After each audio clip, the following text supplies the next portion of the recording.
Hello, welcome to the COGIT podcast series. My name is Anthony Richards and I'm the editorial director of COGIT. Today, I'm delighted to be joined by Professor Maura Conway. Maura is Professor of International Security in the School of Law and Government at Dublin City University, and she's also the coordinator of VOX-Pol, an EU-funded project on violent online political extremism. Maura, thank you so much for joining me today. No problem, Anthony. Happy to contribute. Thank you very much. I suppose my first question is, I wonder if you can clarify in terms of the parameters of the focus of your research. Is it just violent extremism and terrorism that you're focusing on, or is it extremism more broadly as well? And how important do you think that distinction is? Yeah, so this is an interesting question, and this is something I come back to quite a lot, or I reflect on at least quite a lot. I haven't written very widely on conceptualizations of terrorism or extremism or violent extremism or any of their online variants other than cyberterrorism, which we might get to. But at the same time, it is something that I have a tendency to reflect on quite a lot, I think, because this is something that is complex in itself, this question about conceptualizing extremism and terrorism and what have you. And it gets more complicated, I think, when you're doing work that's largely about the online setting, which is where my main interest lies. So I guess the first thing that I would generally say is that for me, terrorism is something that you do.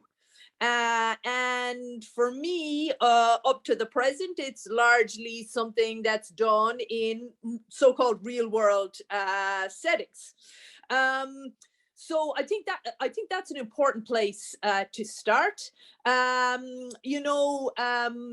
You yourself have done work in this area that I think is quite useful about precisely, what we mean then when we say extremism, and what does it mean for, say, counterterrorism practice, for example. And so for me, when I think about extremism, then I'm thinking more oftentimes about ideas and perhaps also online activity of a variety of sorts that's about, forwarding or promulgating certain types of ideas. So that's one aspect of the thing, at least for me. The second thing I guess I would say is that then is this distinction between extremism broadly and violent extremism on the other hand.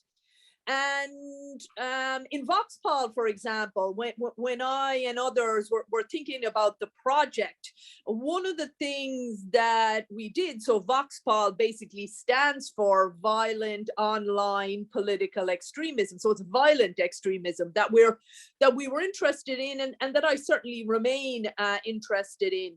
And I think one of the things that a focus on violent extremism does is it's more objective, I think, than a broader extremism category. So right off, it has this more objective aspect to the extent that any of us can be objective, but it's generally not, say, me and my research then deciding whether somebody is an extremist or not, because when you introduce violence into the equation, so when the actor or the user or whomever, the group or the movement that we're focused on as researchers introduces violence into the equation, well, that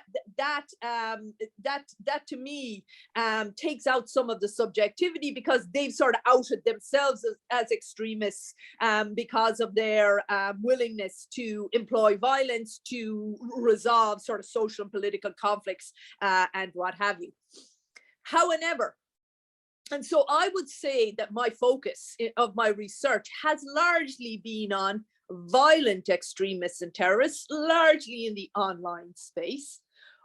But I guess the third point I would make is that I think we see more and more instances in which acts of terrorism, in fact, not just violent extremism, but actual terrorist attacks. And the attackers have plainly been influenced by what's not commonly conceived to be violent extremist ideology. Sometimes now it's not even conceived to be extremist ideology, depending on whom you might be interacting with, but it's of a far right nature, let's say, oftentimes, that has unfortunately entered into the mainstream.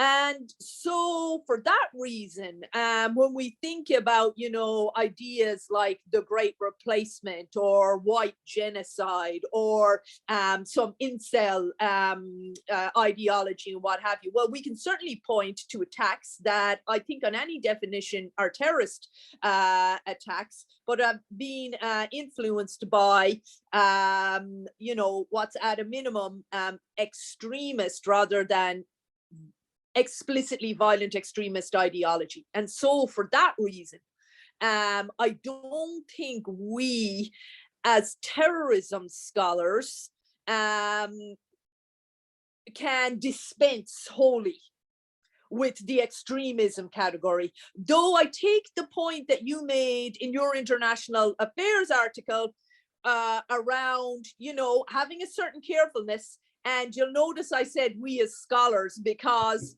I think there's a whole other raft of things that come into play if we begin to talk about counterterrorism practitioners and that kind of thing. Yeah, that's fascinating. Thank you very much for that overview. A number of really interesting points in there. I mean, in that context then, to what extent do you think cyberterrorism is a useful concept to employ? And you know, I have debates with my students regularly about this. You know, what is it, if we really think that cyberterrorism is a valid concept, what is it that takes place online that would find itself into that conceptual space of terrorism in order to be labeled cyberterrorism? What's your view on that? Yeah, so I have a long, I have a long association, and I've reflected lengthily and for a long time on this question of, you know, what is cyber terrorism, and is it real, and is it not? And you're right, it's a thing that students in particular are really taken with a lot of the time, and you can get into good debates about it. You know, I first wrote about this probably now about 20 years ago. So, and you know, it's funny that it still keeps coming up again and again, and interesting to me. I am somebody who feels like there is some utility in the term cyber terrorism. I don't, let me say for starters that I don't like the term cyber terror. And I'll tell you why that is. It's because in media, but actually some scholars and others have done this too, they use this term cyber terror, and it's hugely wide, and really they mean anything bad that happens on the internet. And so that's not useful. And so just like with real world terrorism, the ism is a really important part when it comes to cyber also. So cyber terrorism must at the very least have a political or a socio-political motive, I would say. So that's one important factor. Second aspect is that for me, it does not include the kind of, if you want, PR type activity, influence operations, however you would like to describe them, that I'm generally concerned with. The rest of my research and a wide range of colleagues have written about, so what's sometimes referred to as online terrorism or online extremism and terrorism and what have you, right? So there's a reason that we're all using that terminology rather generally than cyber terrorism, because those PR type propaganda, info ops campaigns carried out by so-called Islamic State or a whole raft of other actors, that's not cyber terrorism, I would say. So when we're talking about cyber terrorism, we would talk about, we're best to talk about, in my opinion, the use of the internet to carry out an attack, either on other IT infrastructures or in a sort of also with the possibility of having a real world effects, obviously, also. You know, that's less PR and more sort of kinetic. You know, the skills and knowledge that you need for the type of PR campaigns, I would say, are largely different for the skills and knowledge that you would need to carry out a cyber attack that could, for the sorts of political purposes that by sub-state actors that we might then describe as cyber terrorism. You know, having said all this, Richard Jackson and Daniela Pizzoiu, back now in, I think, 2017, 2018, asked me to write a chapter for their textbook called Contemporary Debates on Terrorism, where they needed somebody to write a chapter saying, no, cyber terrorism, it's nonsense. And they needed somebody to say, write a chapter saying, absolutely not, it's a real thing, etc.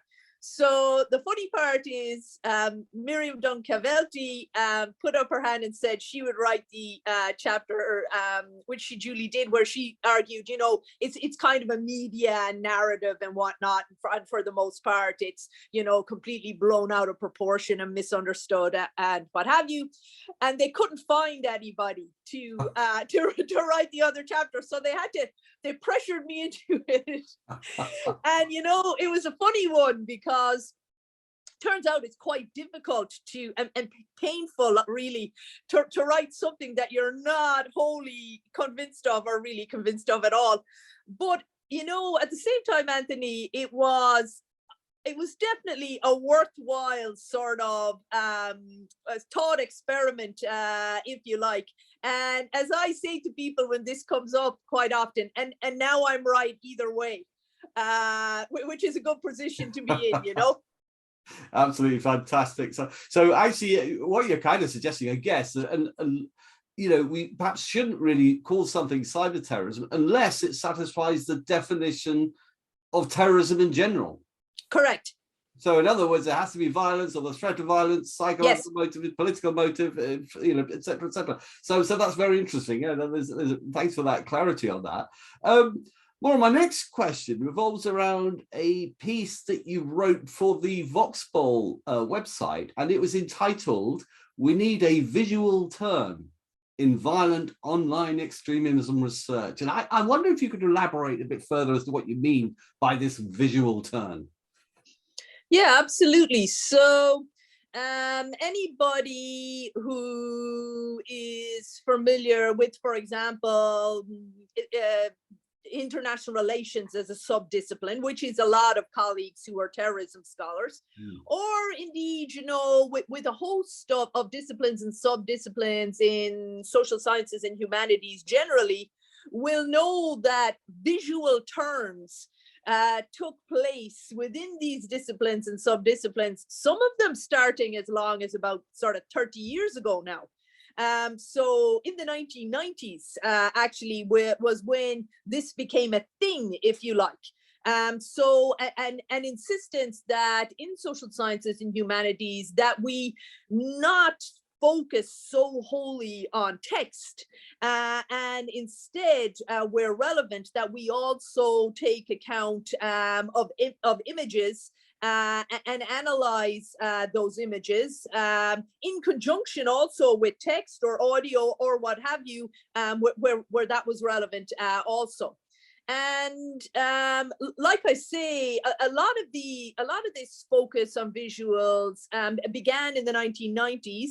IR was kind of late to this particular party, if you like, and the focus on visuals probably started in the 2000s. And there's great work being done since by scholars like Roland Gleicher and a host of others. But in fact, I would say, even though things have improved considerably in the last number of years, there really is a dearth of work on visuals in terrorism studies.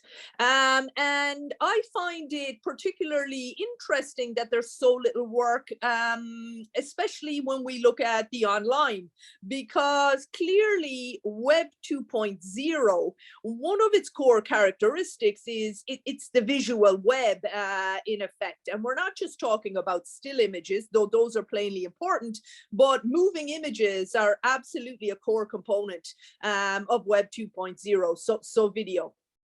And for me, it's been interesting the way in which we have still, as terrorism scholars, really stuck to text. And I have to say now, this is a definite we. I'm not really pointing to others.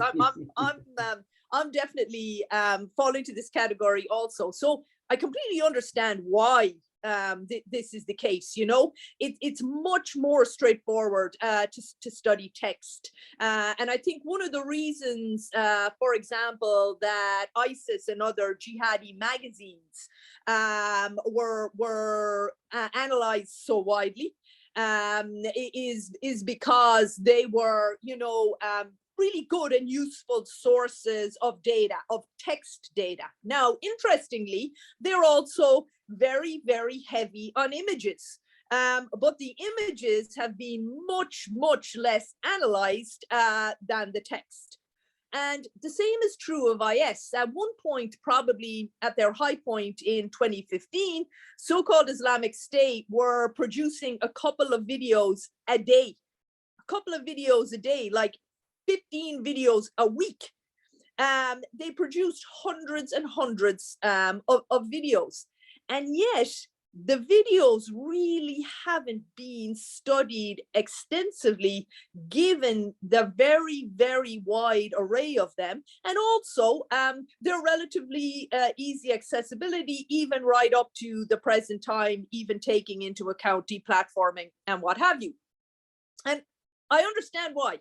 It's still images are more difficult than text to analyze. Videos are more difficult than still images to analyze. And if you're going to do more multimodal analysis, so do analysis of videos taking into account not just the moving images, but also the other aspects, like the technical aspects of the video, the sound, etc. That's even more difficult. But nevertheless, I think this issue of visuals is one that definitely warrants greater attention. Yeah. And there is more work being done. There has been more work done since I wrote on the images in the jihadi magazines, for example. There is work that's been done. Shout out to, you know, Corey Dauber, Tawhida Moran, Anthony Lemieux, Carol Winkler, and others who've done work on jihadi videos, for example. Wida and colleagues have done work on Taliban videos, that's multimodal type analysis. So I'm absolutely not dismissing the work that's been done. It's just that my feeling is that we could definitely do better. And I'll say one final thing about this, which is that the stuff that I've talked about so far, it's really obvious. So these are you know, ISIS photo arrays, extreme right memes, you know, the magazines, the images in the magazines. These are really obvious visuals to analyze. But I do think there's a whole host of other visuals outside of the online setting, but also within the online setting that bear analyzing. And I would say, for example, I've been working for some time now and with colleagues on getting something out there about, for example, profile pictures. But I think useful work could also be done on, for example, the use of emojis in extremist and violent extremist and terrorism settings and what have you. So I guess what I'm calling those is sort of more non-obvious images, if you like. Yeah, very interesting. Thank you for that. If I could turn our attention towards a very extensively read piece that you wrote for, a very important piece of work that you wrote for Studies in Conflict and Terrorism in 2017. And it was entitled Determining the Role of the Internet in Violent Extremism and Terrorism, 6 Suggestions for Progressing Research. Now, I urge our listeners to read that because it's a very, very important contribution to the discipline. Within that, you talk about the need to include interviewing and virtual ethnographic approaches. Some have called it ethnography, I think, haven't they? How would you suggest going about this? Yeah, so again, an acknowledgement that one of the reasons that not a lot of this type of work has been done to date is that it's more difficult than going back to our sort of starting place seems to be text, right? It's a lot more difficult to collect data in these ways, and that's for a variety of reasons. I will say that there is a history of interviewing within terrorism studies. There are, various colleagues going back to, I think probably the 1980s, the 1990s, who did carry out interviews with people who are members of terrorist organizations. And I think some of that work is always worth going back to, certainly. Having said that, all the work is not historical in nature. There are colleagues who have indeed carried out work more recently, and because I always come back to online, one of the ways in which they've been able to do that is because they reached out to people online and carried out these interviews oftentimes via virtual means. So, for example, Lauren Dawson and Amarasingam have an article that's worth reading where they interviewed foreign fighters who went to Iraq and Syria. And some colleagues from, interestingly, anthropology also did work on so-called jihadi brides. So they have an interesting sort of a note.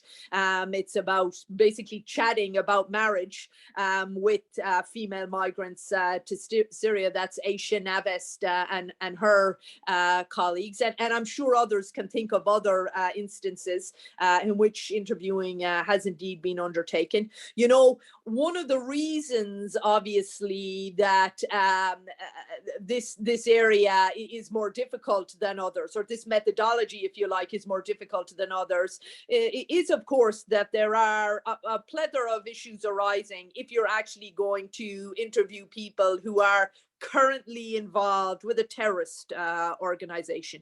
In some jurisdictions, there are definitely legal issues, but even absent those, you know, you're definitely going to run into an issue with your IRB, or so your Institutional Review Board, or your Research Ethics Committee in a university setting.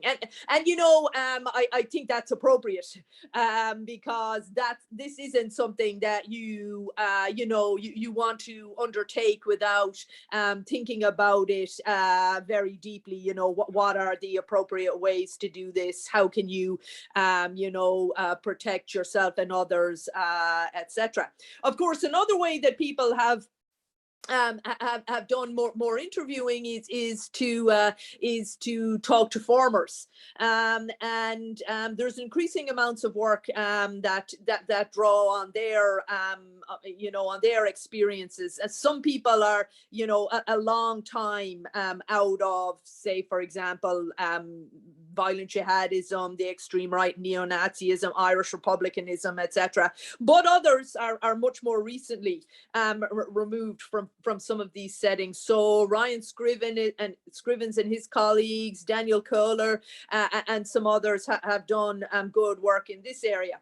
I guess just to go back for a moment, what I would say is that the possibility of actually talking to people and interviewing people who are engaged presently in let's call it the violent extremism or sort of terrorism realms. The internet does have a utility in that respect, because obviously there's a pretty significant difference between having to travel to some conflict zone, for example, versus speaking to somebody virtually who may be active in the conflict zone, but with all the caveats that I've already, listed, still applying. As regards online ethnography, I think this is a really interesting one. I think there are definite possibilities there. There's a lot of work that's been done about how to do what's sometimes called online ethnography, what's sometimes called virtual anthropology, what Cosinets calls netnography, etc. There's a lot of useful how-tos. So that's one thing. Most of the work that's been done has been done in quite benign settings. It's certainly been shown to be useful within those settings, which leads me to believe it would definitely be useful within online extremism and terrorism settings. But then once again, you're back to the variety of issues that then come into play that don't come into play if you're studying, online bird watchers or something, So I think there is possibilities there. Once again, I do think that in order to do some of that work, you are going to be faced with making a lot of explanations to research ethics committees and the like. But again, some of this work has been done. So like I say, a lot of the work that has been done outside of extremism and terrorism studies is in quite benign settings. But there are definitely people who have done work that are in settings that are more akin to online extremism and terrorism settings, like, for example, online drug marketplaces and this kind of thing in various darknet type settings and what have you. So they have shown how it can be done and done successfully while paying attention to all of the variety of ethics and related issues. So I would point colleagues and PhD students and others who are interested in maybe this kind of a more engaged type of an approach to some of the work that's been undertaken by internet researchers outside of the online extremism and terrorism researcher community, certainly, because I've certainly benefited when I've been thinking about online extremism and terrorism research ethics related issues with reading some of the work from colleagues outside of our own discipline and the things that they have grappled with and how they have resolved some of the issues that have arisen. And I certainly think that some of their learnings are useful to ourselves. In your work, you've also emphasized the need to pay more attention to gender as a factor behind online extremism and online terrorism. I wonder if you could elaborate further on that as well. Yeah, this is an interesting one. So I think there's at least two, but probably many more aspects to this. So quite a lot of the time, when people say gender, they actually mean women, in which case I think you should just say women. I don't think there's anything wrong with that. No. I think there's a whole host of issues that arise when we think about the role of women in extremism and terrorism. And for myself, like I say, I'm interested in the role of women in online extremism and terrorism. So the actual behaviors, online behaviors and activity of female internet users who are active in violent extremist or terrorist online spaces, I think is something that hasn't received enough attention to date. So what we see again is more of a focus on content. So content that's targeted at women, whether they're female jihadis or whether they are, women involved in right-wing extremism, for example. And there is definitely some interesting work that is coming out that speaks both to female users, female influencers, if you like, and the nature of the content. For example, useful work about females and their roles in the QAnon community, for example, or again wellness communities which are dominated by women, but which increasingly corners of them certainly have this sort of extreme right activity ongoing. Some of it arising out of COVID-19 anti-vax activity and what have you. So like I say, some of gender is about female users, or women and girls, and content targeted at them by extremist and terrorist groups and movements, but also their roles in extremist and terrorist groups and movements. But it's not just obviously about women. When we say gender, there is at least also males.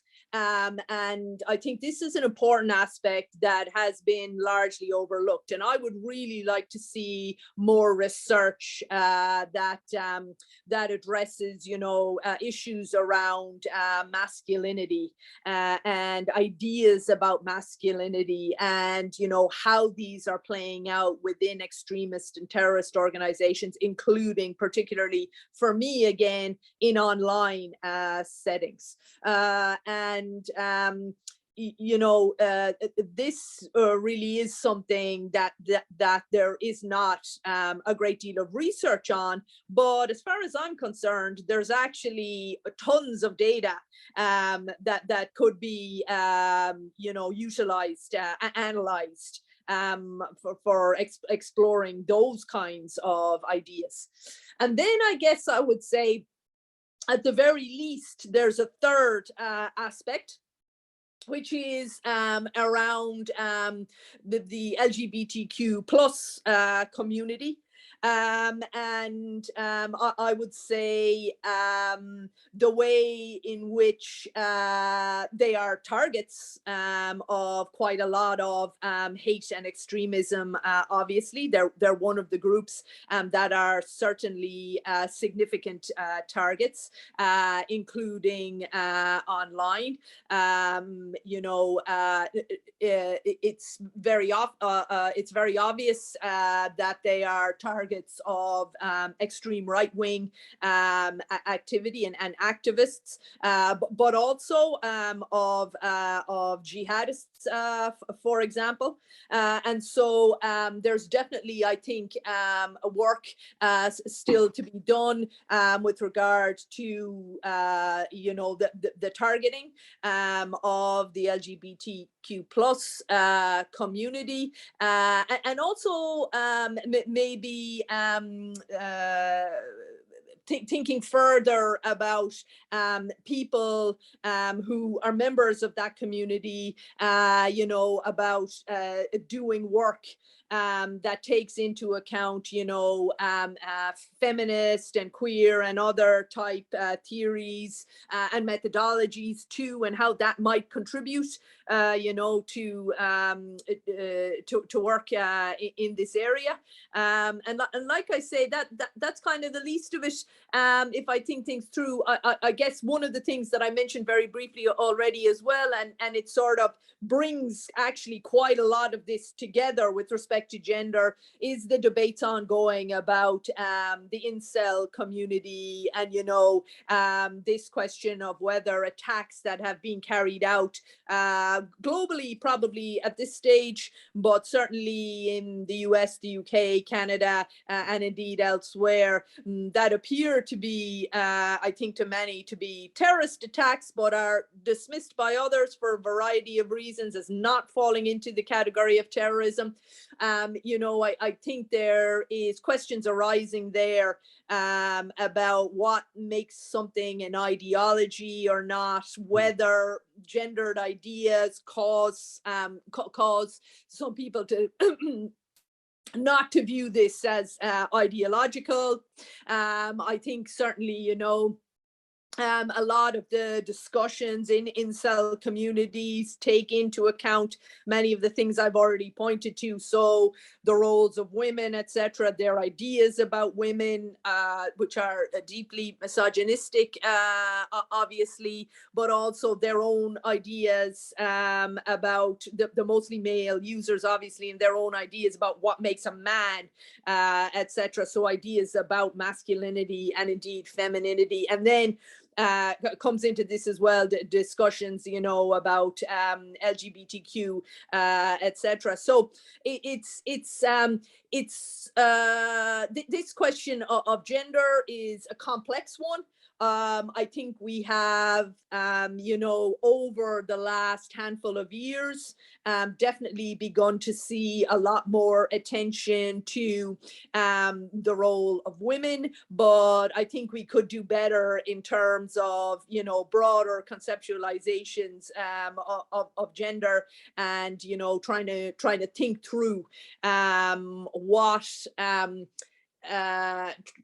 think through what a more expansive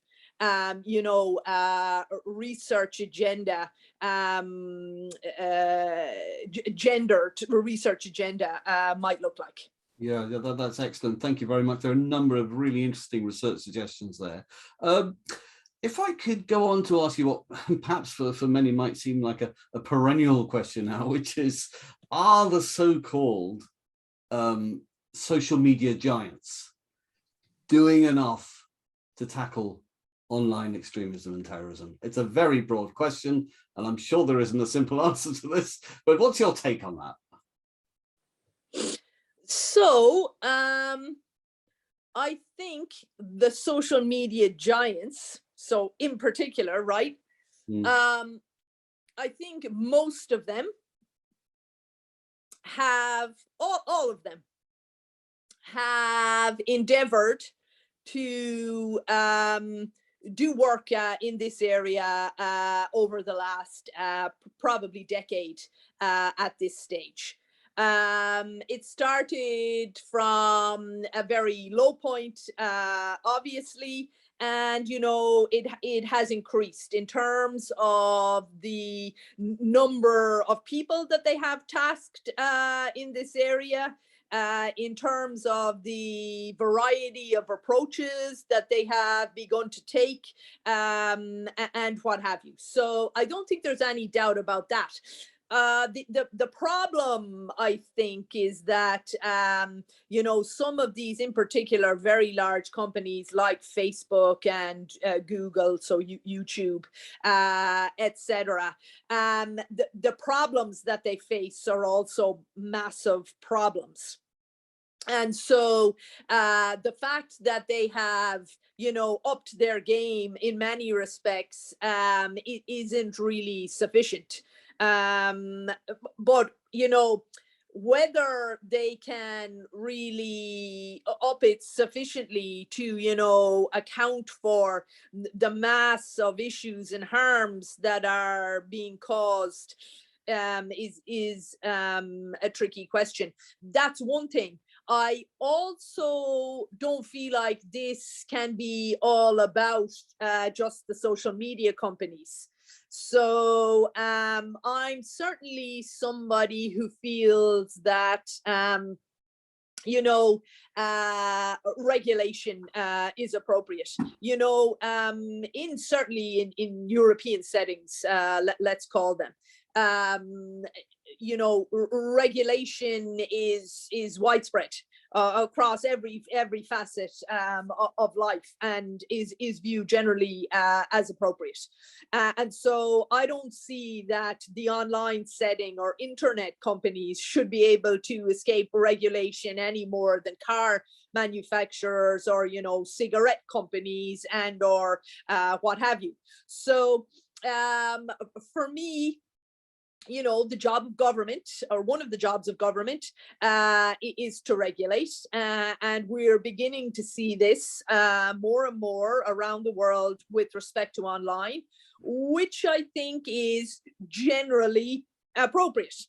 On the other hand, it's certainly the case that a lot of this regulation needs refining. So it does need to be thought through to a greater extent than at present. I'm not somebody, though, who subscribes to this idea that somehow the online space is so complex that it can't be regulated for. There are all kinds of complex settings, again, back to automobiles, aviation, nuclear energy, etc. That are all regulated for, global finance and what have you. And I don't see any reason why the internet would escape. On the contrary, in fact. But I do think, like I say, that a lot of this legislation is going to need refining, over time. And we're going to have to figure out what works, probably, unfortunately, via a process of trial and error. But nevertheless, for me, that's a really important, that's a very important next step, and that's appropriate, that government would legislate, users would have recourse to the courts, etc. Right. Well, Professor Maura Conway, thank you so much for joining me today and for sharing your insights and your expertise with us. That was really fascinating. Thank you once again. Thanks a million, Anthony. It's a pleasure. Thank you.